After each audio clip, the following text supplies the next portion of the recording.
morning, good evening, good afternoon. What's up? Hey, how you doing? Welcome back to another episode of Medical Mama Soda Drama. Episode 3 to be the exact. So, today I am getting into first of all, the podcast receival. Is that a word? Did I just make that up? Anyway, so I've been getting a lot of really good reviews. I have not got anything negative, and I would receive the negative with no problem. I've got constructive feedback. I've got feedback of just how much people enjoyed it. And just good advice. So I'm very excited about it, you guys. When I put this together, it took me about I'm honestly like 3 weeks.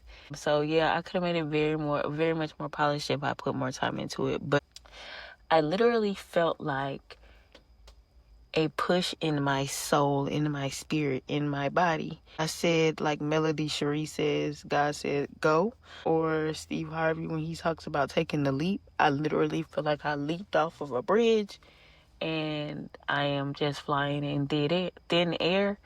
And I'm just like, okay, I feel safe and happy and just excited. So I'm glad that I took this leap. All of the perfect things will come. At some point, I do want to have video recording, like some point very soon. But right now, we just doing old school podcasts. And if you're rocking with it, I love you. Just stick around for the growth. Like, everything can't always start the most perfect way. So, and I don't feel like this is supposed to be starting the most perfect way. I think this is how it is supposed to be this way because it's just how things have been aligned. But as I was saying, I put all of this together in about 3 weeks. When Naomi was in the hospital. So I just decided I got the idea from Sadie, one of the cardiologists in the CICU. And so, yeah, we talked about it one day, one time, just randomly, was just talking. And I have not been able to get it out of my mind, y'all. So I had to put this thing down. Okay, I needed to just do it. I needed to just take the leap, and I felt confident enough to be able to take this leap. It's the faith. It's the faith. I'm on the faith. God really is leading me exactly to where I need to be, where I have been asking him to take me, So, I'm excited about what is gonna come next for the pod. So that's that. I do want to say Naomi came home yesterday. So yesterday was June 6th. Yes, June 6th. And then June 5th was actually it made 1 year for her first open heart surgery. So that was her heart anniversary, her second heart anniversary, like as far as heart surgeries go, not like second year. But yes, that was her first. It's been a year since her first open heart surgery, and time flies. In about 2 weeks, actually, June 18th, that'll be a year since her cardiac arrest. So, baby done been through it, and I ain't even told y'all about the cardiac arrest. Okay, we ain't even. This episode is dedicated to Naomi's story. And this episode might be very long. So yeah, Naomi came home finally. Then they tried to see, this is the stuff. Let's talk about it. So they kept her because the first time about her labs, BUN was high. So I'm like, okay, yeah, I want that stuff to be correct before she come home, because I don't want to have to be rushing back here. So then the next day they kept her because she had threw up 2 times, and they was concerned, and they were like, oh, they was pretty big, blah, blah. So I was like, all right. And they were like, if she doesn't throw up again, then we're going to be comfortable to send her home. I'm like, okay, that's cool with me. So she didn't throw up, and then the next morning I called her nurse. It's like, oh, did you get teaching on the G-tube? General surgery definitely sent their teacher after, right? Like, damn near 2 days after, a day after that, maybe that Monday after that surgery. General surgery sent that teacher to right on by there. I got my teaching. Yes, I did. They were like, oh, the general surgery? I guess that was general surgery because I didn't know who it was. They just came to do the teaching. And so, but now I know it was general surgery because I guess cardiology would have told me. So, yeah, I was like, they came, and he's like, okay, well, I want to talk to the team, to see if they want you to get any refresher courses or anything like that before we release her. And I'm like, I know you're not finna try to keep my child another day because of some teaching that I already done had not happening. So I just was waiting because he said he was gonna have the NP call me. So she calls and she asks me about a teaching. And I told her, yeah, I got teaching. And she's like, oh, you're comfortable taking her home? Yes, I am. And let me tell you something. I remember all of most of the teaching, like all of it pretty much. But even if I didn't, I have 87,000 Heart Mama friends with babies with G-tubes. And like, yes, something can go terribly wrong, but like if I needed a simple question, I can ask my friends. So yes, I'm taking my child home because I already got my teaching. I know how to clamp and unclamp, give meds, start the feed. I know how to do all of that. Release her. Release her. Please stop playing with me. Like, that be annoying me so bad. Y'all just want to keep him another day. No. We just running up for what?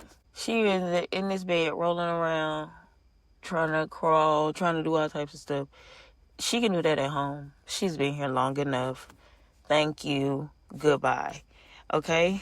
Um, and then it was two things I forgot to tell y'all that happened.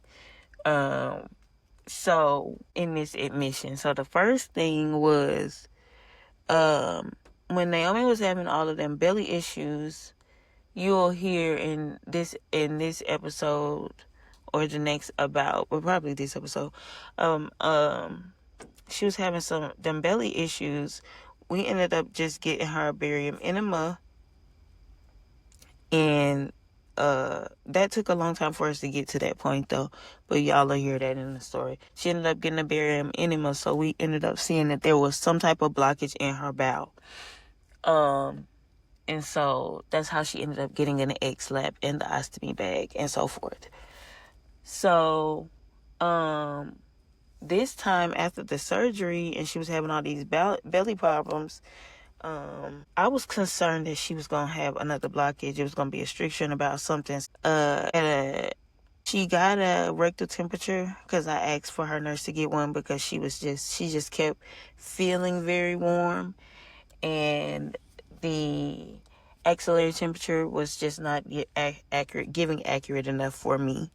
So I said, can you give her a rectal temp? And I had asked the other nurses to do it, so it wasn't bothering me. And she said yes. So when she pulled the damn thing out, it was blood on the thermometer. And I started freaking out because I'm like, okay, blood on the thermometer. Her belly is big. We don't know what's going on with her bowel. Like, this is giving me the same feelings as before. And so I was like, I had already earlier in the week requested a CT. I had already been saying, I really think we need to get a CT. I think we need a CT. And they were like, okay, let's just wait, let's feed her, and then we see where we go from here. I said, okay. But her surgeon, whatever the surgeon say goes. The attending surgeon is lay boss. Or your primary cardiologist on the floor, your baby's primary cardiologist on the floor on the CI whatever they say, it goes. Like, but I had talked to her surgeon and I was like, yeah, I think that she needs to get a CT.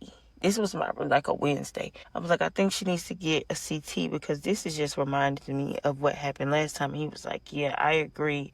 Like, I don't think it would hurt anything to get a CT just because we know what happened. Because this belly stuff was a reason too why it took so long for her to get her heart surgery, because she had to get the belly surgery, heal from that.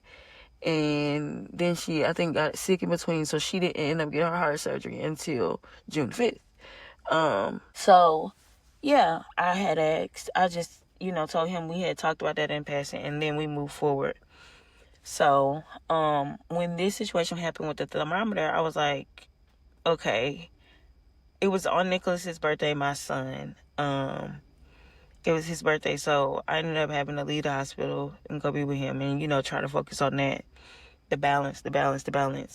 Try to focus on that while also trying to be, like, present with him. Try to be focused on things with Naomi, but be present with Nicholas. I ended up leaving the hospital, but the whole time I was going, I was just thinking, like, I really need them to do this CT.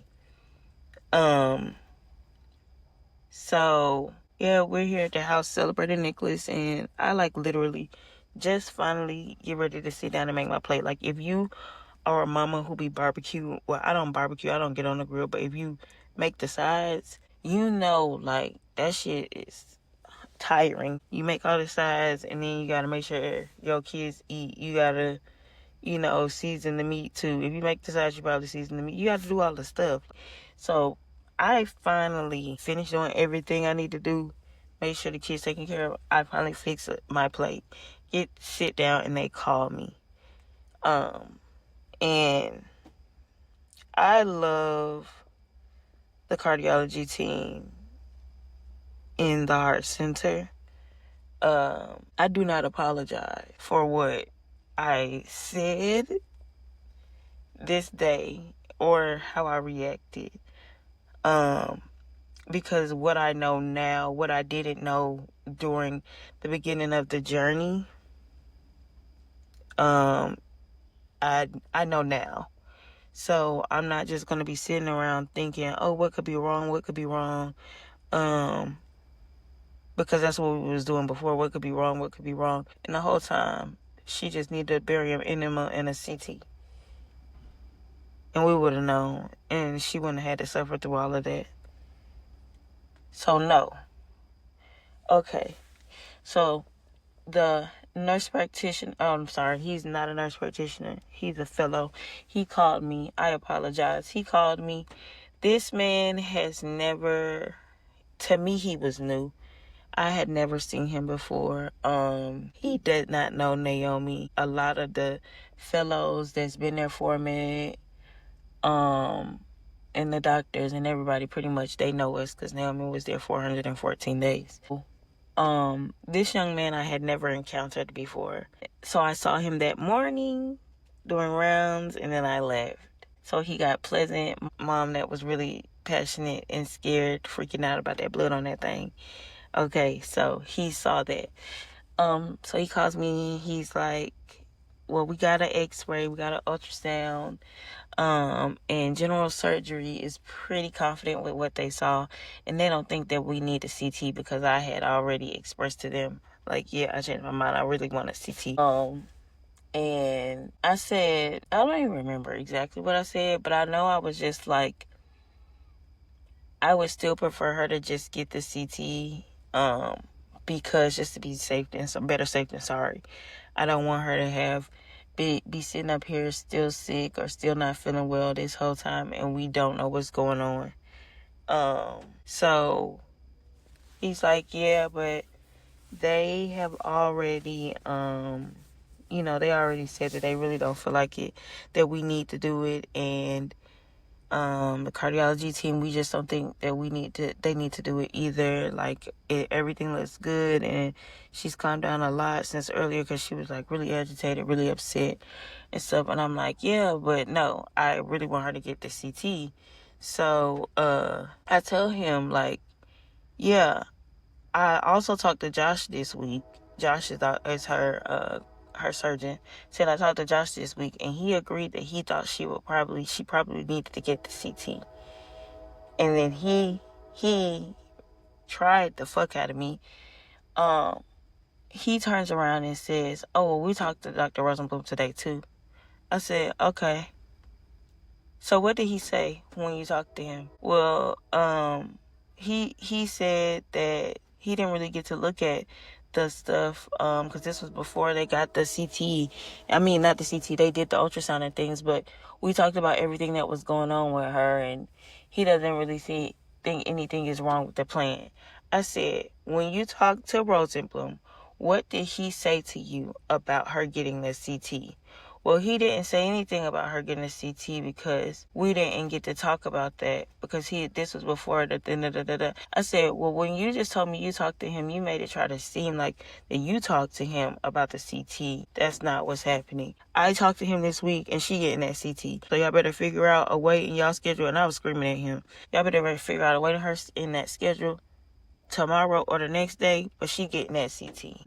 I'm not the Sharice of last year.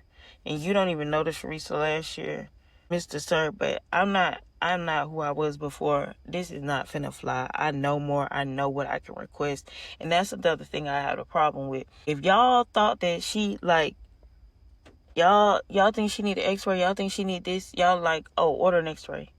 Because y'all the experts. I know that I feel like something is wrong with my child. Order the CT. Y'all not paying for it. So what is the problem? What is the problem? That irked me. I'm just gonna be honest. That irked me. Yeah, if y'all think that it is worth it, then y'all gonna go and run and do it. But if the parents said y'all don't think that it's worth doing, makes no sense to me. I wanted her to get the CT. It just would have made me feel more comfortable. I didn't like that. So, after I yelled at him, he said, okay, well, I'm going to go talk to Dr. Mills. I said, okay. Because that was his boss for the weekend or whatever. So, Dr. Mills calls me back in like 30, 45 minutes. And, love Marcos. He was very passionate when he was talking to me.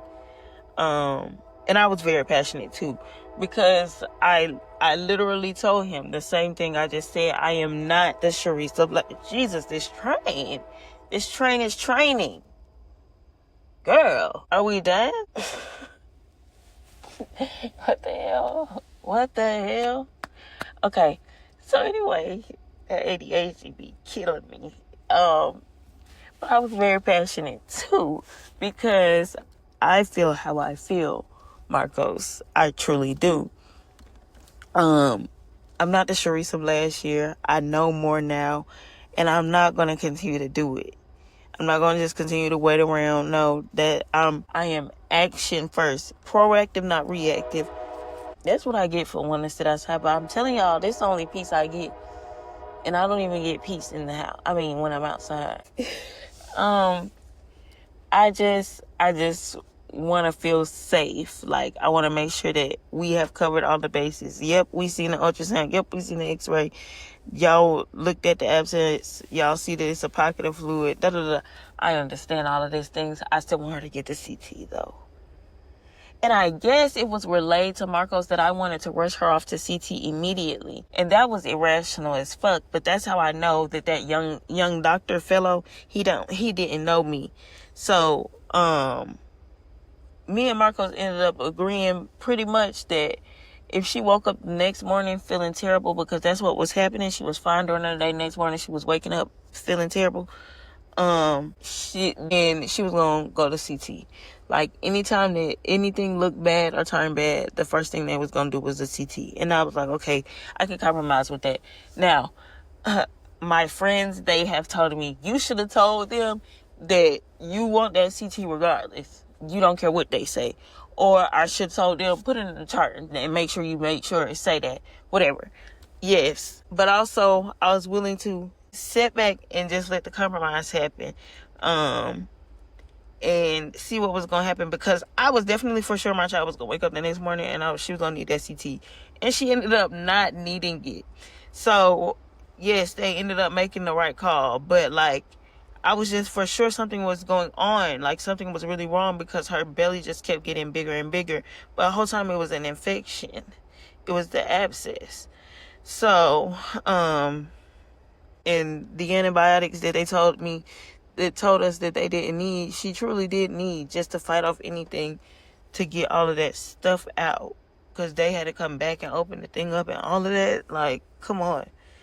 So yeah, advocate. Even if you end up being fucking wrong, girl, advocate. It don't matter. Because at the end of the day, you ain't nobody finna say you wasn't there, you didn't care, you wasn't advocating, you just said that. Ain't nobody, can't nobody say that. Baby, I did, and they didn't listen to me. And see, that right there, it just takes me back to my friend saying, tell them to put it in the chart. Yeah, because there's proof that I requested and y'all said no. Put it in the chart. Thank you. Okay, I promise we're gonna get to Nene. Second thing, Naomi has a history of IV infiltrates. So IVs blow really fast. They barely be lasting on her.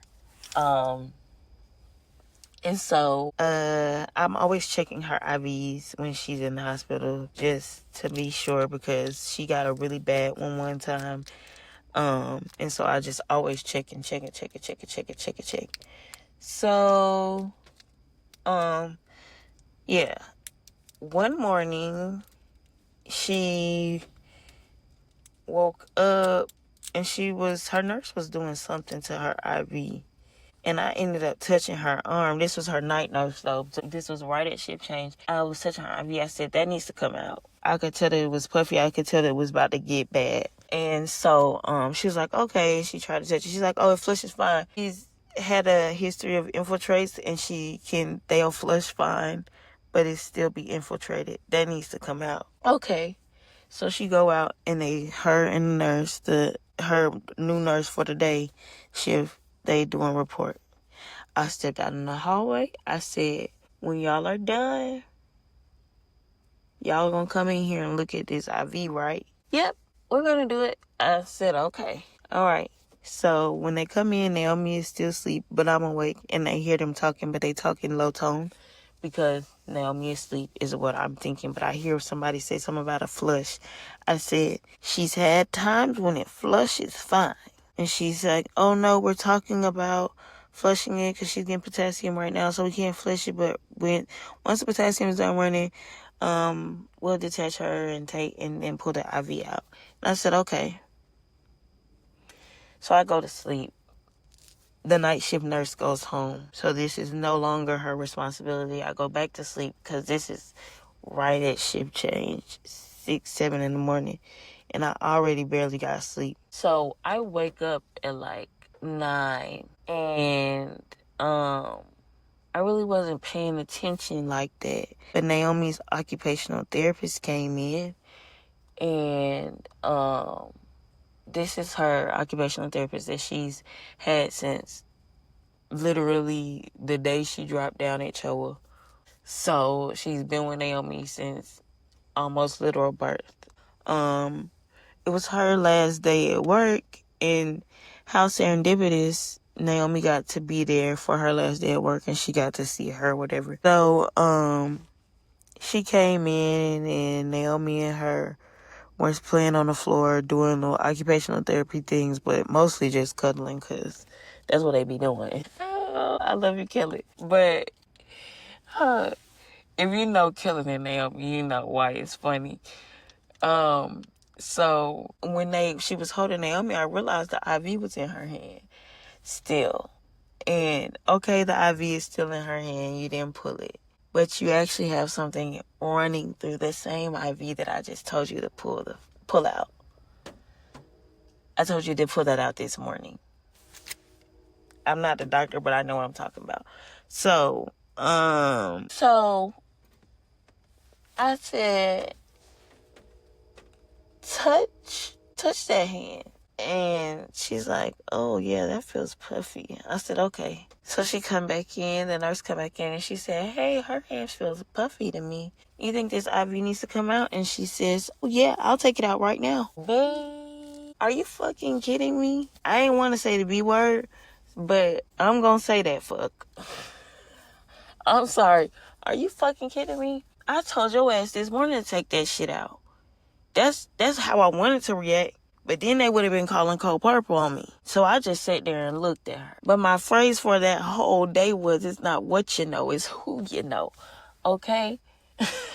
So I said, yeah, I'm going to tell on her. I knew then I'm going to tell on her. And I'm not a tattletale parent at all like that. I don't be running and telling, putting people's jobs at risk and doing all of that. It really got to be like something for me to be like, oh yeah, I'm going to charge. So I know the assistant nurse manager. I'm gonna try to stop using names, but I know the assistant nurse manager because she used to be Naomi's her primary nurse. Her primary nurse has ended up moving up, and did I talk about primary nurses already? But her primary nurse ended up moving up, and so she be in charge now. So after that whole situation happened, I went in the bathroom, and when I was in there, I heard somebody come in. And so I came out, and after I finished or whatever, I came out, and lo and behold, it's our sweet primary. And I said, are you charged today? And she said, nope, but I can take a charge complaint. Good. And I told her what happened. So, yeah, don't play with me. She had to get taken off the list, and she ended up being a very nice girl. She actually had Naomi before, when she was there before. But she ended up being a very nice girl, and she was doing other good nurse things. But you will never get a chance to play with my child again. You will never get a chance to play with me again because I asked you to take that thing out. And that is you not listening to me as her mama. I know my child. That hand was puffy. And for somebody else to come in and say that to you and you to immediately take it out, that pisses me off even more. Because that means you knew, or you just trying to cover your ass. Yeah, okay. 30-minute mark. Now we're going to start talking about the sweet nays. So, yes. I ended last week talking about my faith journey. So I'm going to start there. And then we'll get into Naomi. And Naomi's story is very long. I know this is a podcast, but I'm going to try to condense it all as much as I can. But again, I'm outside. I know y'all probably just heard that, but I'm outside. You're going to hear all of the things. So, starting with my faith journey. As I said before, my cousin Ashley, I just loved her faith. I loved her faith. And I was just asking God all the time, please give me faith like Ashley, give me faith like Ashley. And telling her, when I say telling her all the time, your faith is so big, girl, I wish I had faith like you. Saying it just all of the time. And so when you speak things into the atmosphere, God is listening. And it don't matter whether it's good or bad. When you wake up in the morning and something go wrong immediately, you like, I'm gonna have a bad day. Your day is gonna be bad because you spoke that negativity into the atmosphere, and so you're just about to receive negativity back. So we need to be thinking about that when it comes to our journeys with our children. Because I can go into a whole other thing about that, it'll be a part of this conversation anyway. But it's just about how you have to commune with God about what is going on in your life. And if God is not seeing you do, faith without work is dead. If God is not seeing you do anything, then everything you're doing is not worth doing. If God is not seeing you have a positive attitude and wanting things to be better, God is not going to give you what you want. Okay, back to the faith.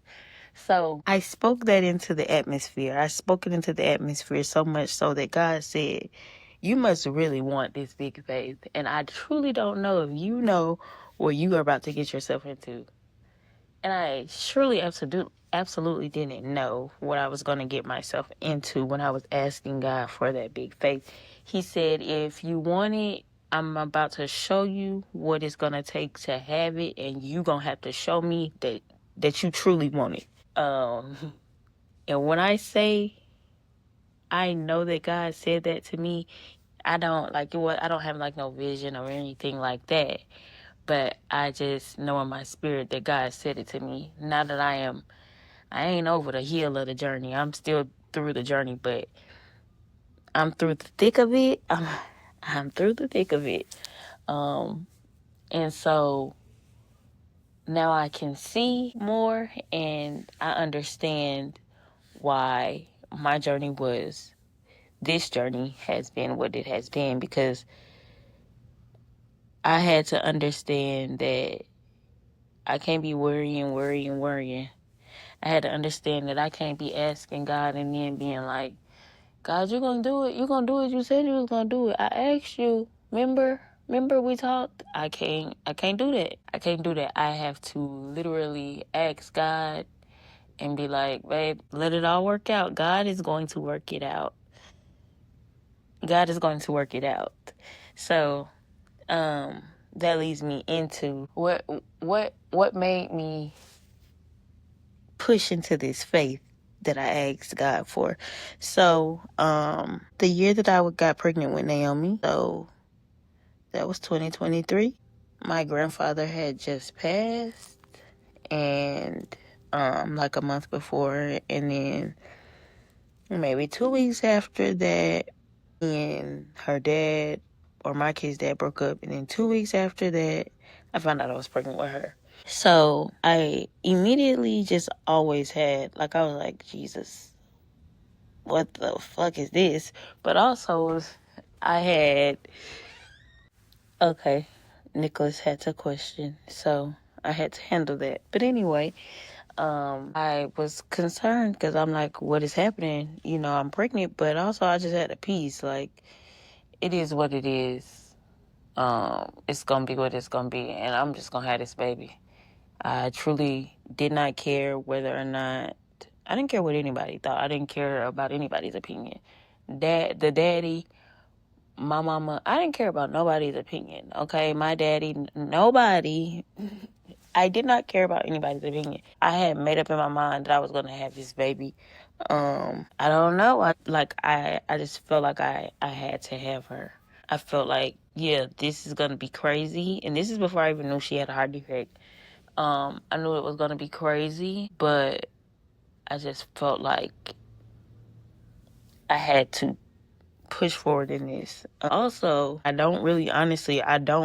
now that I'm also thinking, I don't think I would have had a choice regardless, because they had just passed that heartbeat bill in Georgia.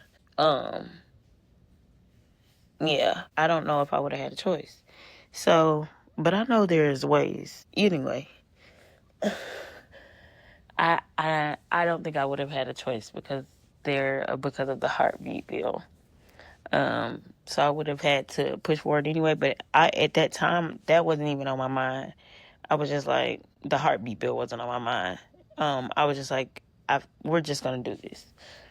We're, as in me, we're gonna do this. So I went to my checkups for her and all of the things we told the kids, you know. Normal pregnancy at first, and really it was a normal pregnancy period anyway, but normal pregnancy at first. So I get to about 14 weeks and it's time for my ultrasound, my anatomy ultrasound. And because I am diabetic, all of my pregnancies are high risk. So I get my anatomy ultrasound early. A lot of women don't get their anatomy ultrasound until like 20 weeks. You know, it's kind of high up in there. And another thing, because I had a high risk pregnancy.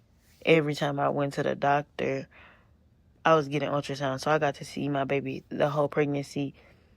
I don't know if people who don't like have babies, I don't know if y'all realize you don't get to see your baby on ultrasound.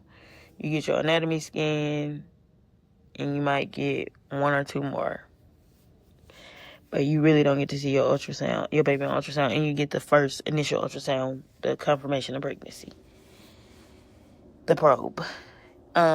Anyway, so I went to my doctor's appointment like normal. I've been through this twice. I've had 2 high risk pregnancies.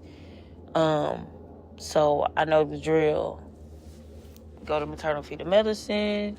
They weigh you. They take your blood pressure. They talk to the doctor. You get your ultrasound. Whatever. Straightforward. Like I know how it's supposed to go. Very straightforward. So the ultrasound tech was really nice, and we talked like.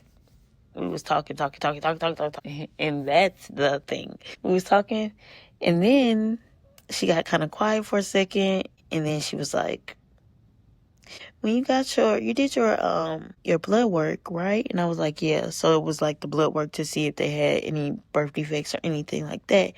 And I was like, "Yeah." And she was like, "Yeah, it came back normal?" And I was like, "Yeah." So I was like, interesting that she said this whole, it got like kind of awkwardly silent. And also, I had noticed that I couldn't tell like the 4 chambers on Naomi's heart, but I didn't say it out loud. I just thought about it. And it's just like, okay. So, she finished, she left out the room, and she came back and she said, the doctor is gonna come in and talk to you before you go back to his office. He might want to look at it and get some more pictures. And I was like, okay. So I started feeling like, yeah, something is not right. Also, I want to say too, because I forgot to say this. My mom took me to this appointment, but she sat in the car with the kids because they couldn't come in. So had I not had the kids with me, she would have been able to go in with me. But also because I've had this before, I know every pregnancy is different, but because I've dealt with this before, I was just like, it's the first anatomy scan. It's just a scan. I guess I wasn't trying to make it like a significant thing. It's just another scan. I know how it go. So I'm okay going in by myself. So the doctor comes in and he's like, it looks like on the pictures that something is wrong with your baby's heart, and it looked like she has a stomach bubble. And I was like, what is that? What do you mean? So then he looks at her heart and he says like he can't identify all of the 4 chambers. Look like something like there's a hole in her heart. And he said that it looks like she has heterotaxy. So heterotaxy is her stomach and her liver are on opposite sides. They are flipped. And heterotaxy can cause a whole lot of drama and issues with the heart defect, because the way they try to explain it to you when you're pregnant is it's not that big of a deal. It's not that serious. It's just how her anatomy is, and it won't really affect anything. Also, most babies with heterotaxy do not have a spleen. She has mini spleens, so she has polysplenia. She has mini spleens, and none of them work. So she's gonna be on amoxicillin until she's 5, at least. Because your spleen is supposed to fight off bacteria, and hers don't work, so she has to take an antibiotic. So I'm just kind of like in a daze, like, okay. And he's like, we're gonna schedule you an echo with this particular cardiologist, who he's an amazing pediatric cardiologist. He's still Naomi cardiologist to this day. Okay, I love him. But we're gonna schedule a fetal echo so that we can see better pictures of her heart. And like we gonna ramp up this high risk pregnancy thing. you will no longer be able to give birth at the hospital, because I was going to give birth at the little small hospital 10 minutes from my house.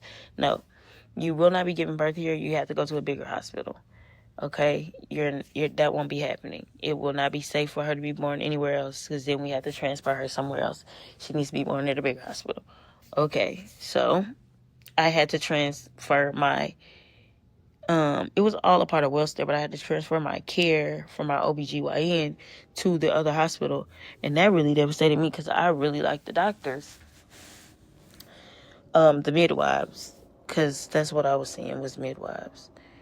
So yeah, I started going to my regular OB appointment. So the regular OB appointment, I wouldn't get an ultrasound. And then at a certain point in the pregnancy, if it's high risk, you take non-stress tests. So you come in like every 2 weeks, and then once a week after like 34 weeks, I think. At the regular OB, you just go in, they measure your belly, and they ask questions about like maternal fetal medicine or whatever. But the OB, they will give birth to your baby. But maternal fetal medicine follows your like pregnancy very closely. Very serious about my blood sugars and all of that stuff. The amniotic fluid that was around Naomi, because if it was too much fluid, like that happened with Noelle. I had a lot of fluid with her. And so when my water broke, it was water, like amniotic fluid everywhere. So they really like pay attention to that stuff during the pregnancy, because all of that is important. She already got a heart defect, and then she at risk for being a bigger baby because I'm diabetic, and she was still a big baby, and I had her at 37 weeks. But we not there yet. Back it up, back it up, back it up. So I would go to my OB appointments, and then I would also have monthly appointments with maternal fetal medicine, and then once it gets further in the pregnancy, 2 weeks, and then every week, same thing. And I would take a non-stress test there. That's what it is. I would take a non-stress test on like a Monday, and then Wednesday I would have to go to my OB and take my non-stress test twice a week. High risk pregnancies are really, really, really, really, really, really, really, really. Anyway, and then I would also once a month go to the fetal cardiologist to get echoes of Naomi's heart. So let's get to Naomi's diagnosis. So we go to her first fetal echo, and so they are getting a picture of Naomi's heart through my body.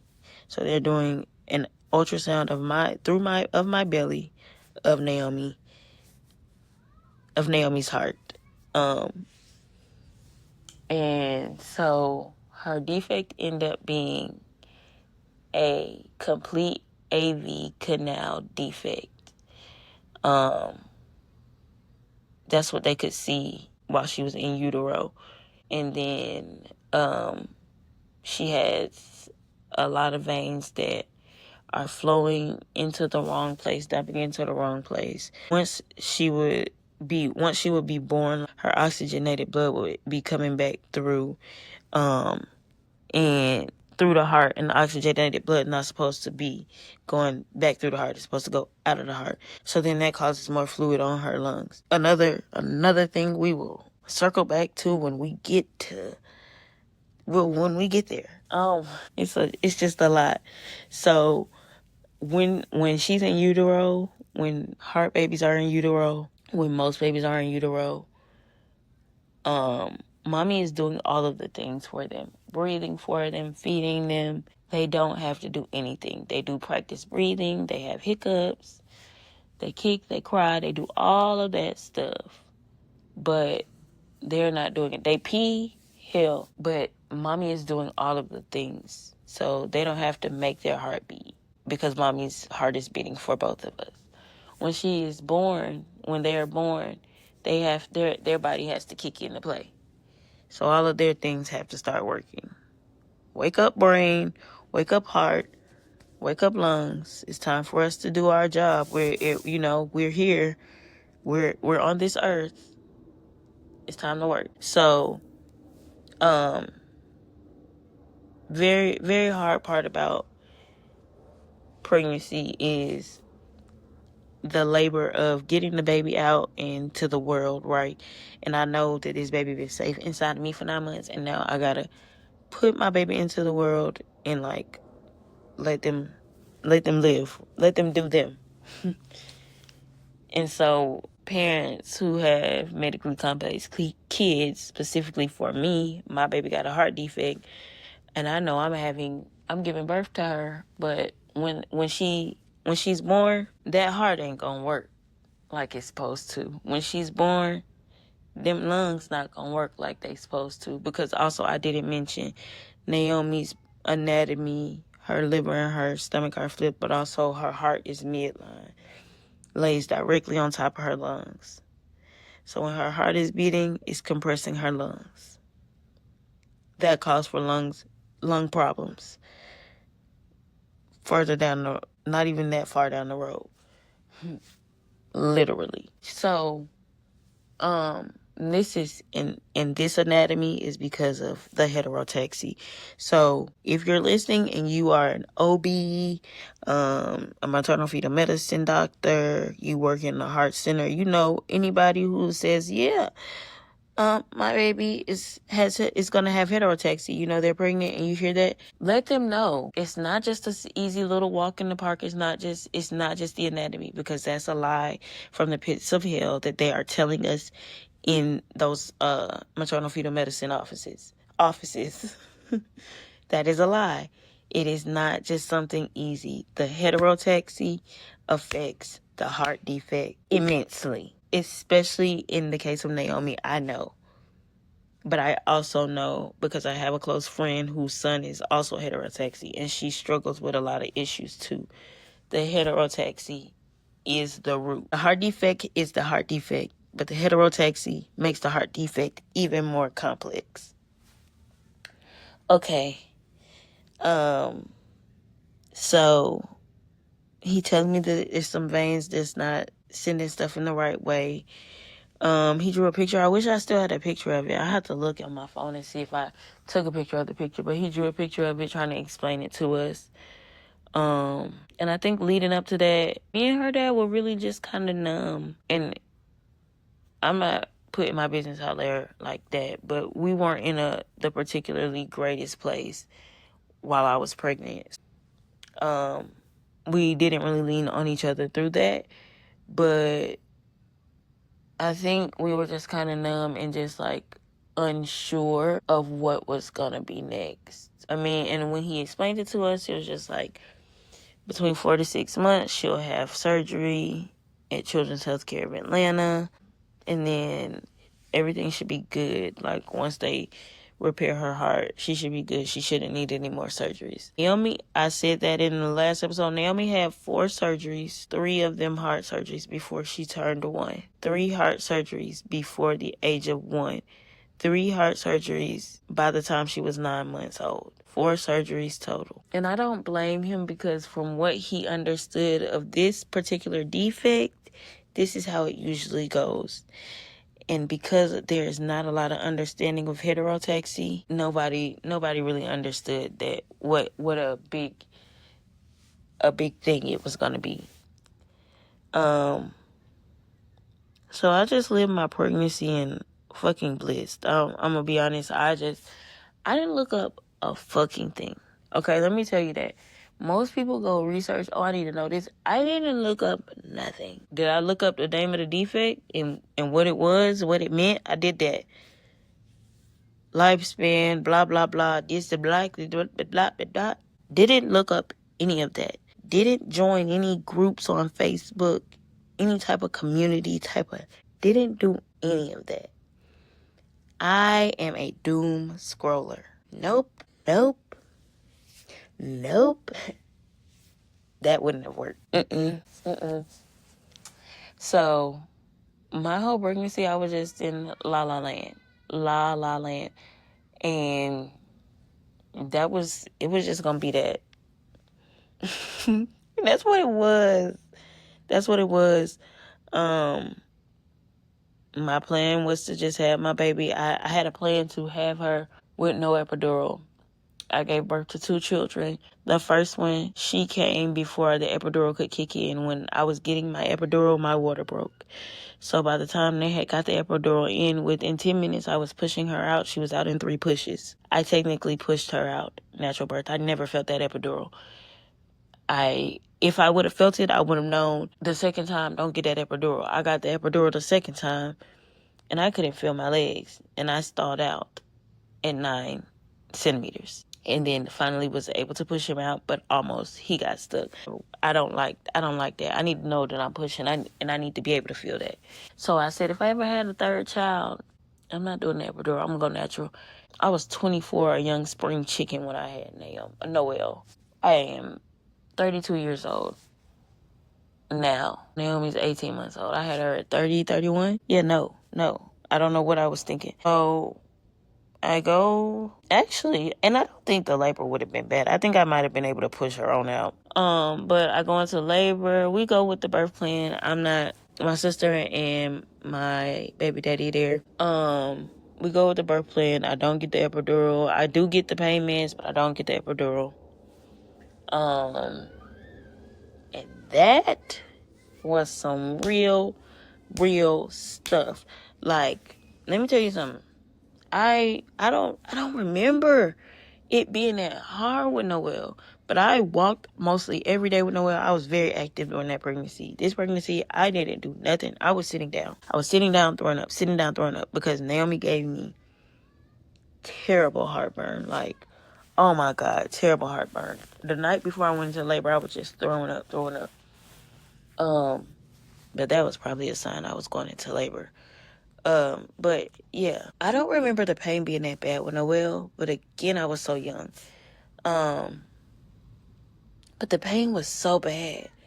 But I really was rocking it through. And then I'm like, yeah, it's time to push. This baby's coming out. Like, I can feel her. The whole time I was pregnant, Naomi was turned in birthing position. She was never breech. I go to push her out. The midwife says, I see face. Call the doctor. We're not going to be able to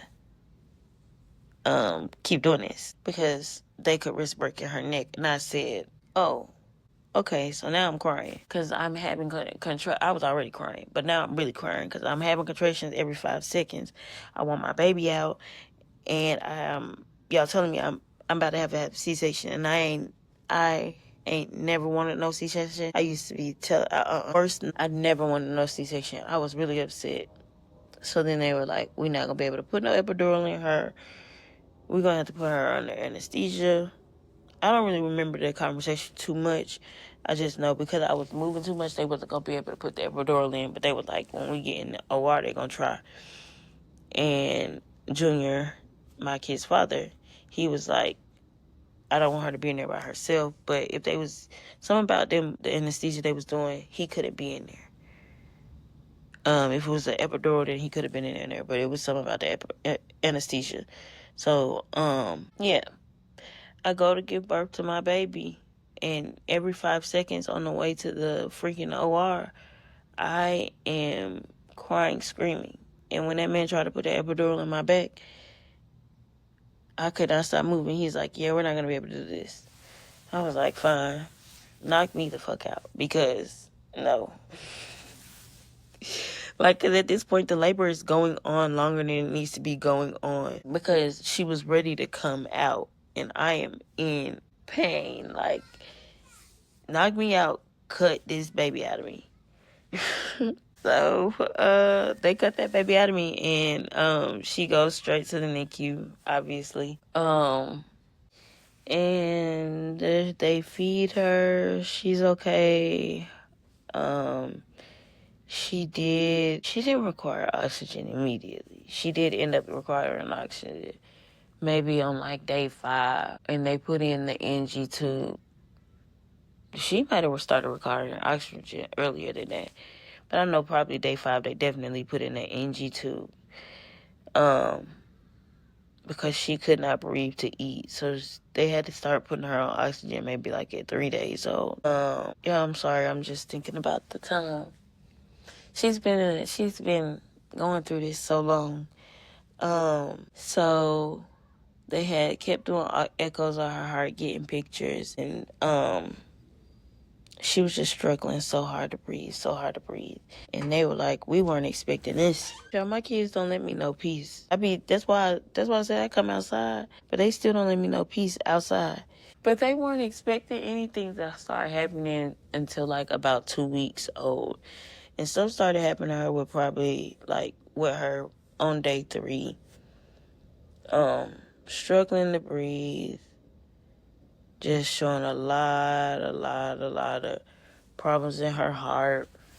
So, they ended up seeing when they were doing the echoes on her that her PDA is a valve that's supposed to close in the heart when we're born. It didn't close, and so it was making overflow of blood in her heart. Already, she got overflow of blood in her heart, and then this was adding more to it. So they decided it would be best if she went to the children's hospital, so that they could, get better pictures and decide if they needed to do surgery or any of that. So December 11th, she stayed in the NICU for like 2.5 weeks. And then December 11th, 2023, they transferred my baby to Children's Healthcare of Atlanta. And that is where our 414-day story begins. So, I did, because I didn't say this, I did end up getting discharged before Naomi did. And oh my God, that was my first medical mama drama. So for Noelle, I was supposed to get discharged and she was supposed to stay because she had jaundice and she was going to stay for like a day, extra day. But because she was my first baby, they had an extra room and they let me stay. So I still was able to take my baby home. Nicholas stayed in the NICU for about a week. And that was hard. But like, I knew he wasn't going to be there long. And I think that's how I felt about Naomi too, because the way that her cardiologist had explained everything to me, I was like, okay, once they figure out, because they had started giving her medicine for her PDA. Once they figure out all of the things about the PDA, she's taking medicine for that and all of these things, and they'll be able to send her home. Like, I was just sure she wasn't going to be at CHOA for more than like 2 weeks to a month. But leaving her was hard. And I don't know if it's because she was having so many.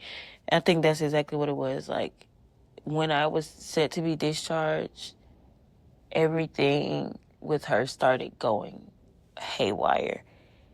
Like, I was so concerned about her. My blood pressure was through the roof. They did keep me an extra day this time too, but I got kept an extra day because my blood pressure was through the roof. Like, and they were like, oh, fuck no, we're not sending this girl out of here. Like, when I say through the roof, both numbers, 3 digits. Like, I'm laughing, but that's not funny. Dead serious. That's how my blood pressure was high. I could not, and it was not coming down. They were like, okay, well, give her this. Okay, Mom, you gotta calm down. I could not. So, I didn't calm down. They had to keep me. So the next day I did end up going home though. And that really hurt me. I was crying so bad. And I spent like 2 days with Junior. But I was crying so bad. Oh, I was crying. And my kids was with my mama. But I was just, I was toe up about my baby. I just wanted to go see her. And it, like, even still, then I was like, okay, maybe she gonna come home in a week. She gonna come home in a week. She gonna come home in a week. But then it was like, oh, she getting transferred to another hospital that's even further away from me. Now I'm even further away from her. Oh, the guilt. Oh, the guilt. But, was close to my mom's house. My mom lives like 15 minutes away from Eccleston. My grandma, lives within 25 minutes. So, we had just decided on the weekends I would spend the weekend at my mama's house. And this was like, oh, this just gonna be for temporary, so this is what we just gonna do till, she come home. I would go to my mama's house on the weekends. Kids get out of school Friday. As soon as they get off the bus, soon as they get off the bus, my grandma come pick us up. Or she dropped me off at the hospital. She take my kids to my mama's house. And we spend the weekend at my mama's house. I stay at the hospital. Sometimes I would get a sleep pod. Some nights I would they just stay at my mom's house. But it got into a kind of routine where Fridays, I would go back to the house, and then I would go to the hospital on Saturday evening and spend the night until Sunday and leave like mid-afternoon on Sunday and go back home. And so that was the routine. That was just it. I would go see Naomi on the weekends, and during the week, my grandma would sit with her for a few hours a day and just make sure she was okay. But the good part of when she first got transferred over there was it was winter break. Well, it was about to be winter break, so she got transferred there like on a Wednesday, and then by that Friday the kids was out of school, so I was over there at my mama's house the whole winter break, because why would I leave my baby? Like, I'm able to be with her, my kids ain't gotta go to school, ain't gotta stress about getting back and forth to the hospital. It's just a lot. So yeah, I spent the entire Christmas break like at my mama's house and starting to learn the balance of what it's like having 3 children and one who is not at home. And I had no idea what that would look like. I had no idea. I just did what I thought was best. So Friday, I go to the hospital, stay there till like 10 o'clock. Stay there till rounds if I could, and go back to the house. Saturday, I would be with the kids till about 3:34, maybe 5, depending on the day. And then I go to the hospital, stay there all night, get my sleep pod, and spend the night until Sunday morning. I was just trying to think. Spend the night Sunday morning, go back to the room. Because at Eccleston, in the ICU, parents weren't allowed. Well, we could sleep in the room in a chair, but they didn't have it was an open base, ICU, so it wasn't like a lot of the rooms didn't have like benches to sleep, the little sofas to sleep on or anything like that. Yeah, so you just had to put in bid for one of the 9 sleep pods, or there were people who stayed at Ronald McDonald House. Donate to Ronald McDonald charities, okay? I know many people who have had to depend on them. Donate to the Ronald McDonald. It's the truth. Yeah. People stayed around the McDonald's. People had hotels. The way that I'm gonna have to bring somebody on and talk about finances, through medical parentdom. But the way that the way that people have to figure out a way throughout this medical journey, because it's very unpredictable. One day you find and you about to go back home. The next day, y'all back in the ICU, and now you looking at 3 more weeks in the hospital. What does that look like financially for anybody? Because most people in these situations are just regular, normal people. They ain't making trillions and trillions of dollars. So, yeah. But,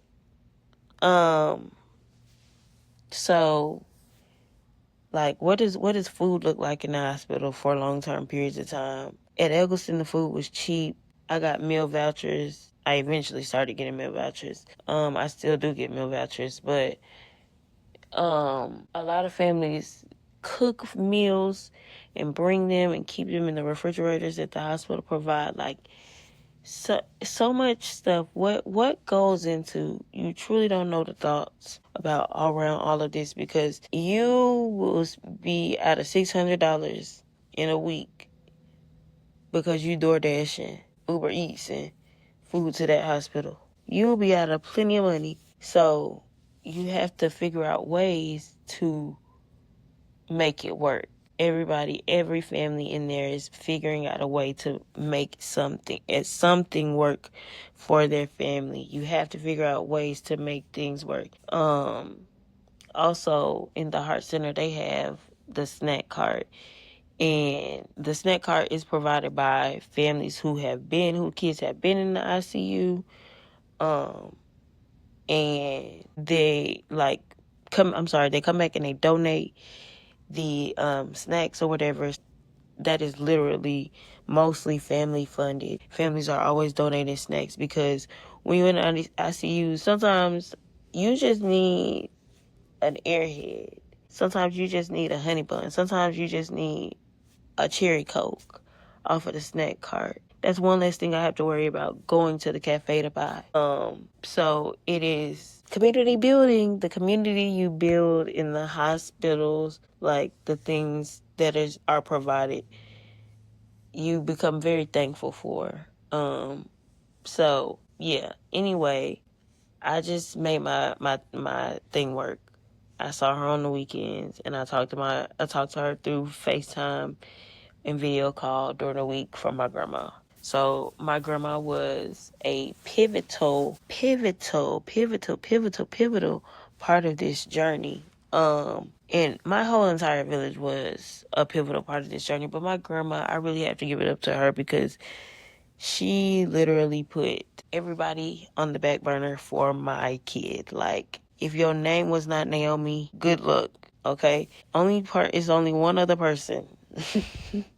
My little cousin, there's only one other person that she was doing anything bending and breaking for, but mostly everybody else got put on the back burner. Like, she really put Naomi first and made sure that she was present in there, and made sure that people knew, like, yo, this baby is cared about. So I established myself for the first 2 weeks she was there because my kids was on break.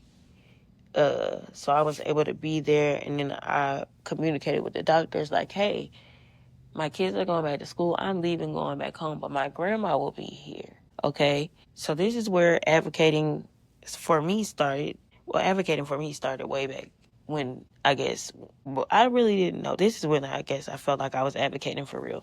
Because I wasn't advocating at first. I didn't really know what the heck was going on. Okay? I'm going to go back to something in a minute, but when I was leaving, I had to pass the baton to my grandma, like, hey, y'all, this is my grandma. She will be here when I am not here, but please call me, update me, blah, blah, blah, blah. This is where advocating came in for me, because I want the whole team to know, like, even though you don't see me, I am around. I'm watching them labs on my chart. Please make sure you contact me. Please call me, whatever. And I was calling them nurses like crazy. But in that 2 week span that Naomi was in the hospital, let me talk about that. So she, her first week there, her first like few days there, she was fine. The first night, me and her dad went to go see her, and they were like, "Oh, Mom, are you staying?" I was like, "I didn't even know I could stay." But yeah, in this room she was in, the room she first initially got put in, it was a little bench in there, so I could have spent the night. But in the NICU at the regular hospital, you can't spend the night. It's not set up like that. So I was like, oh, I didn't even know I could spend the night. But she was okay. They were getting all her vitals done, setting her up, getting ready for her, like getting her just set up, doing all the things. All the things they get done when they get a new admission. That's what happens. So I left. And we just went home or whatever. And then they would call every day like, oh, Mom, are you coming in? And I'm like, no. But I would call and they would call. But I'm like, no, I can't come.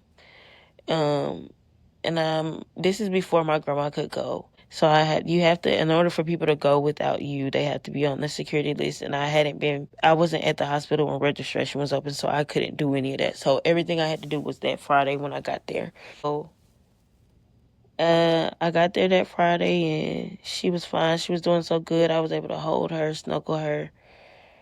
And they were moving her to the step-down unit, to the CACU. They were like, oh, she's moving to CACU today. When she goes to CACU, that's closer to the home. So I was just like, yeah, definitely we gonna be home soon. So I'm not really like into all of this whatever stuff they got going on in here. I'm just here to get my baby home. Okay, let my baby come home. So, that day is when I first met her occupational therapist, who has been with her since she's touched down at that hospital, Kellett. She taught me how to kangaroo hold. She got me set up in the chair so I could just snuggle Naomi because she knew I hadn't been with her all week. She just made me feel really good and really special to be able to just hold her. And Naomi was very whiny. Very whiny. She didn't. I knew still back then. I knew she didn't whine a lot. She was very whiny. And I noticed her belly was a little big, but it wasn't alarming to me because it wasn't something that I was thinking about. And then I changed one of her diapers and it was very stinky. And I was like, Jesus. And even her nurse was like, goodness, she didn't even think anything of it. So they move her to CACU. And when she gets to CACU, they're like, oh yeah, you can bring clothes. She can have this. She can have this. We can do this over here, blah, blah, blah. But she had already had clothes that I had brought, but they wasn't able to use, or they hadn't put on her. But yeah, she's like, you can get baths over here. You can do this over here. But the idea of me staying still it was not sinking in my brain. So I was like, okay. And then in the CI, you had to leave out of the unit between 6 and 7. 6:45 and 7:45 because they would do shift change, and because it was open bays, like it would be violation of HIPAA if parents was around hearing all of that information from them kids' charts. So we couldn't be in the unit. And I didn't realize in CACU it wasn't like that. But it was, all of the rooms was closed, but at the time I didn't know that was the reason why we couldn't be in there during shift change. I learned that over the time that I had been there.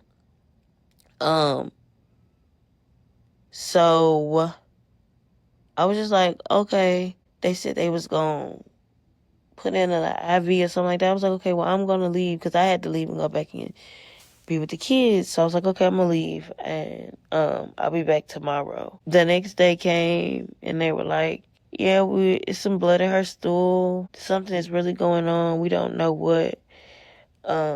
So we want to make sure that we able to get her labs and stuff. So we gonna take her down to the CI, the ICU, and get a line and put in her, and then we're gonna bring her back to her room in the CACU. So they told me this was happening over the phone. I had went to the hospital. I was at the hospital, and this is when they tell me like, oh yeah, we're gonna go do this and we'll be back. We're gonna bring her back. The doctor comes back and she says they're just gonna keep her in the CI because I guess whatever was going. When I tell you I was so oblivious, I didn't really know a damn thing. So I was just like, okay. And she was like, you can just get her things and we're gonna go back to the CI and you can see her in there. I'm like, okay. I get her stuff. We go back to the CI. And when she gets back admitted to the CI, she has a nurse named Olivia. Olivia was like 35 weeks pregnant and she was tired. I don't know, might be a weird thing to say, but she was so beautiful. I was like, oh my gosh, she's so pretty. She's so pretty. She just was like glowing in her pregnancy. Outside of pregnancy, she is beautiful too, but she was just glowing. And I was just thinking to myself, like, gosh, she's so pretty. But Olivia was tired and I could tell she was ready for her baby to be born. Okay. And I don't blame you. I don't blame her because pregnancy will whoop your butt. So she had admitted my baby back in. She had her that night. And then the next day, Naomi was like stable, chill, and she had a nurse named Dylan during the day. It was a lot going on, and now that I think back to it, I guess she might have been. They was like doing sedation protocols and stuff like that. I don't remember what was happening. I don't know a whole lot, but I figure she wasn't in a lot of pain because what ended up happening was, because I didn't say this, she had a belly infection called NIC. necrotizing enterocolitis, I think it's called. But yeah, she had neck, and it's infection in the bowel, and it can get really bad, and it can cause death. Like, it can get really, really bad. And Naomi kept getting it over and over again over the course period of time. So, okay, yeah, so she ends up having Dylan that day. And like I said, I guess they were doing sedation protocol because she might have been agitated and in a lot of pain. Yo, I don't know. Back then, I really didn't know a lot. I did not know a lot, and I can admit that, and I'm okay with saying that I didn't know a lot. So that night, I think I could like go home, go back to my mom's, and after this night, I kept my phone on. I used to put my phone on Do Not Disturb or keep it on silent at night. I don't do that anymore after this night. So they called me, and I didn't answer the phone, but they called again. I ended up answering. I don't even remember what they were saying, like what happened. I just know they said she went into cardiac arrest, and her heart didn't stop, or did it? They did compressions. I do know. When I say blur, I just got off the phone with them. I went to my mama's room and I just started crying. Like, my baby went into cardiac arrest, and I'm pretty sure her heart did stop, because that's how they explained it to me. They didn't say specifically cardiac arrest. I know it to be cardiac arrest now. But I was just crying and upset. All of this caused by the neck, y'all. So my mom was like, okay, well, what do you want to do? I'm like, I want to go to the hospital. So she take me to the hospital. And they had told me, like, they had sedated her and paralyzed her. And I didn't know what I was walking into. Like, I was just, okay, whatever. Thinking I'm going to walk into the room and my baby going to be looking like the same baby. If you don't know what a person looks like on a paralytic, it's like they look dead. And that's just me being straight blunt. She looked dead. Everything just relaxed in her face, her muscles and everything relaxed. Scared the shit out of me so bad. I just started like bawling, screaming, like, and the doctor was like, are you okay? What's wrong? And I was like, she looks dead. She doesn't look like herself. Like, and this is when I first met Allah. So a lot of the people that I remember I have attachments to is because something traumatic happened or something significant happened that I attached them to. And I also just remember people because Naomi was there so long. But yeah, she was just trying to make me comfortable. I was like, I'm gonna go take a walk.